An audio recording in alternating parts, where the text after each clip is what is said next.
Hi hello అందరికీ నమస్కారం. Welcome to Madhurimalu. ఇంకా ఎవరైనా మన ఛానల్ని సబ్స్క్రైబ్ చేసుకొని ఉండకపోతే ప్లీజ్ ఇప్పుడే సబ్స్క్రైబ్ చేసుకోండి. ఇక లేట్ చేయకుండా మన స్టోరీలోకి వెళ్ళిపోదామా? నా సాడిస్ట్ మొగుడు ఎపిసోడ్ 37. డౌట్ లేదు, ఇది కావాలని ఎవరో వీర్ మీద అబాండం వేయడానికి ట్రై చేస్తున్నారు. నిజంగా ఒకవేళ వీర్ నన్ను మోసం చేసినట్టయితే ఈ పాటికి వాళ్ళు ఖచ్చితంగా ప్రూఫ్ పెట్టేవాళ్ళు అనుకుంటూ ఆలోచిస్తూ ఉంది మైథిలి. సరిగ్గా అప్పుడే తన మొబైల్కి ఏదో నోటిఫికేషన్ సౌండ్ రావడంతో కొంచెం భయపడుతూనే ఓపెన్ చేసింది మైథిలి. అది వీర్ నుంచి మెసేజ్ నోటిఫికేషన్ కావడంతో థ్యాంక్ గాడ్ అనుకుంటూ వీర్ నుంచి వచ్చిన మెసేజ్ నోటిఫికేషన్ ఓపెన్ చేసి చూసింది. అందులో ఏవో మెడిసిన్స్ కనిపించడంతో దేవుడా మళ్ళీ కొత్తగా మెడిసిన్స్ యాడ్ అయ్యాయా అనుకొని ఏడుస్తున్న ఎమోజీ పెట్టింది.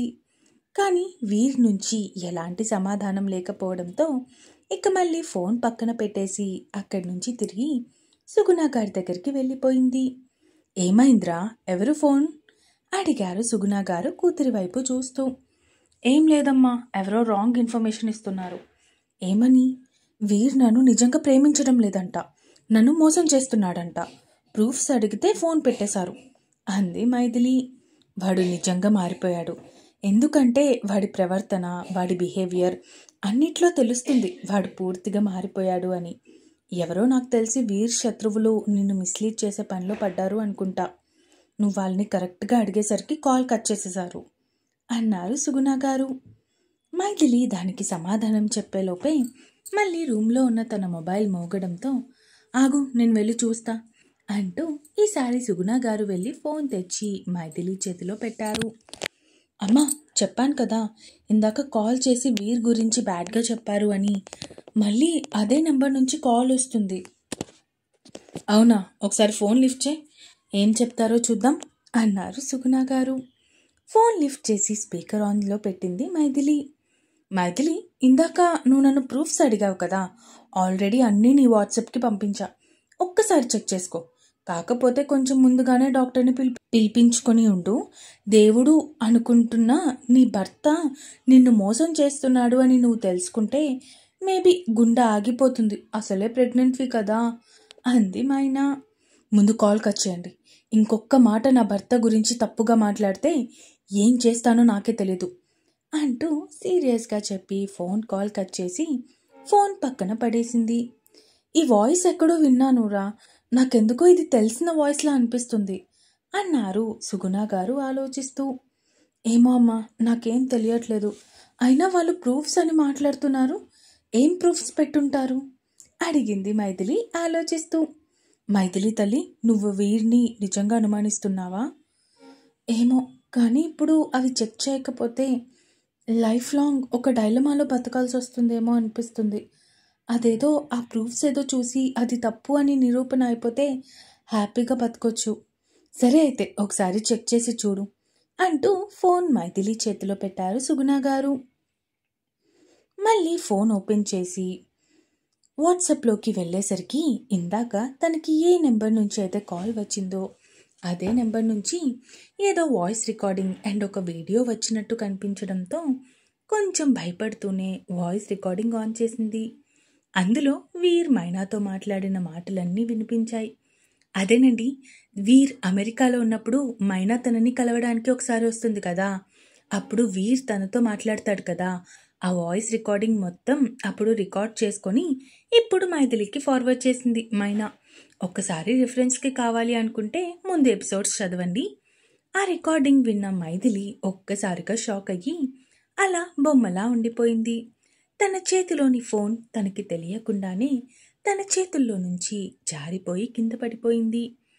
పక్కనే ఉన్న సుగుణ గారు కూడా ఆ వాయిస్ రికార్డింగ్ విని ఆశ్చర్యపోయారు. మైథిలిలో కనీసం ఎలాంటి చలనము లేకపోవడంతో అమ్మ మైథిలి, అమ్మ మైథిలి అంటూ తనని పిలుస్తున్నా కూడా అస్సలు మైథిలి చెవులకి చేరడం లేదు.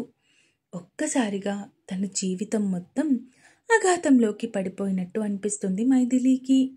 కళ్ళల్లో నీళ్లు చేరిపోవడం వల్ల ఎదురుగా ఉన్నది స్పష్టంగా చూడలేకపోతుంది.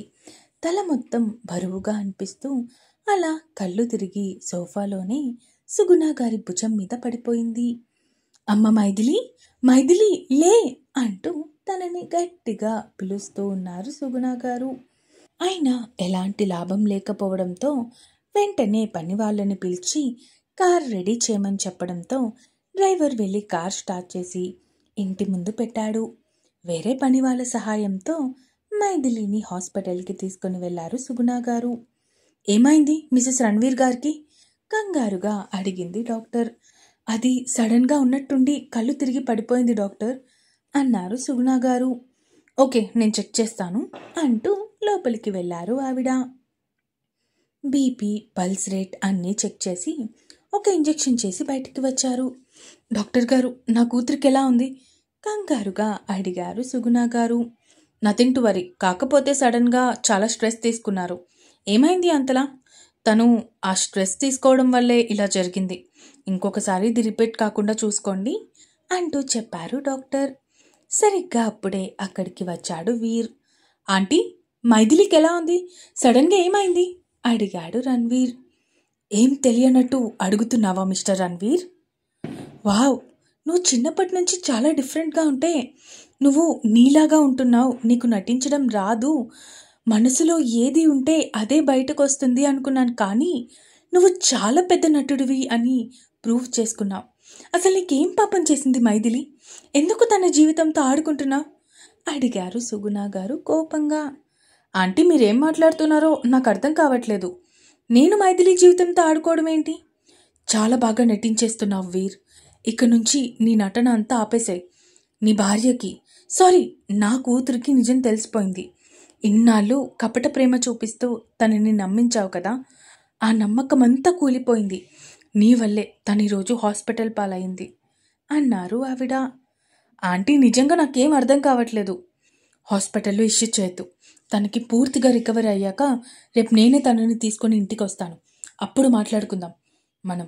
ఇప్పటికీ నువ్వు ఇక్కడి నుంచి వెళ్ళిపో అన్నారు సుగుణ గారు కోపంగా. ఇక ఏం మాట్లాడకుండా అక్కడి నుంచి తిరిగి బయటికి వచ్చేశాడు వీర్. సుగుణ గారు వెంటనే తన మొబైల్ తీసుకొని రాజ్ గారికి కాల్ చేశారు. హలో సుగుణ, ఏంటి ఈ టైంలో కాల్ చేశావు? రాజ్ అప్పటి వరకు పంటి బిగున ఆపుకున్న బాధని, కన్నీళ్ళని భర్త ముందు బయటపెట్టారు. సుగుణ, ఏమైంది? నువ్వు బాగానే ఉన్నావు కదా? సుగుణ, మాట్లాడు, ఎందుకు ఏడుస్తున్నావు? అక్కడ అందరూ బాగానే ఉన్నారు కదా? మైథిలి, వీర్ అందరూ బాగానే ఉన్నారు కదా? ఏమైంది సుగుణ?